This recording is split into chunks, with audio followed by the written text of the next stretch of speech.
কি ছিল? যদি বলেন যে কোন ধর্ম অনুসরণ করতেন না, তাহলে নাউজুবিল্লাহ উনি কি ধর্মহীন ছিলেন নাকি? উনি নবী হয়েছেন কত বয়সে? এই তো 40 বছর বয়সে। 40 বছর বয়স মানে তো জীবনের মূল টাইমটা থাকে না। 40 বছর পর্যন্ত উনি নিজে তো নবী ছিলেন না, উনি নবী হয়েছেন তারপরে। তাহলে 40 বছর পর্যন্ত নবী হওয়ার আগে তার ধর্ম কি ছিল? এর উত্তর হলো মুহাম্মদ সাল্লাল্লাহু আলাইহি সাল্লাম কবরে মৃত্যু, মরা মানুষ আছে কবরে, জীবিত আছে, এটাই হলো কোরআন পড়ে চন্ডালে মানে খারাপ আকীদা, ভ্রষ্ট আকীদা। তুমি যে সালামের উত্তর দিচ্ছেন আত্মার জগতে সালামের উত্তর দিচ্ছেন, জীবিত জগতে না। আল্লাহ বলছেন জনগণের মরণ হবে, আপনারও মরণ। কোরআন পড়ে চন্ডালে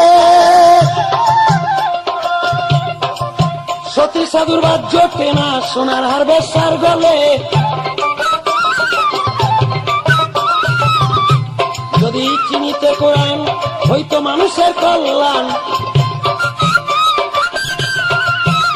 যদি চিনিতে কোরআন হইতো মানুষের কল্যাণ।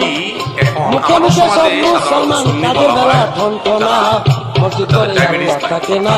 জিলাপি খায় মিষ্টির পরে, কথা বুঝতে পারছেন? মিষ্টি একটু বেশি খায় আর কি।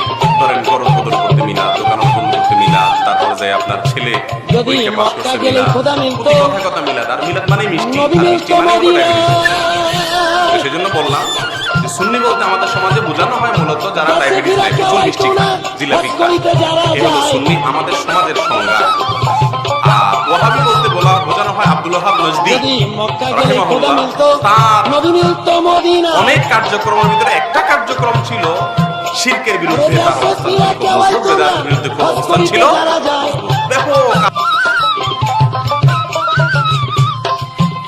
কেউ যায় টাকার গুমানে, কেউ যায় দেশ ভ্রমণে,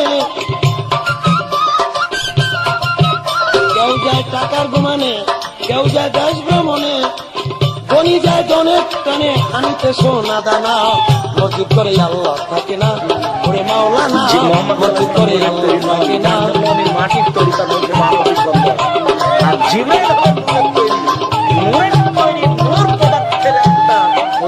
কুলবিল মুমিনিন আরশে আল্লাহ, কুলবিল মুমিনিন আরশে আল্লাহ, এই তো আল্লাহর ঠিকানা। মসজিদ করে আল্লাহ থাকে না, ওরে মাওলানা। যতবার আসুন ততবার আমরা দান করছি, তো জিবরাইল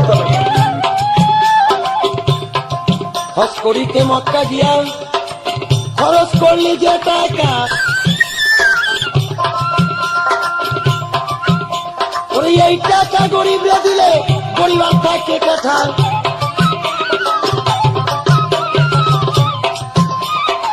হজ করিতে মক্কা গিয়া খরচ করলি যে টাকা, এই টাকা গরিবরা দিলে পরিবার থাকে কোথায়?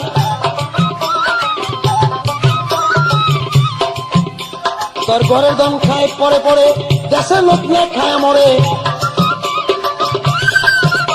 তোর ঘরের দম খায় পরে পরে।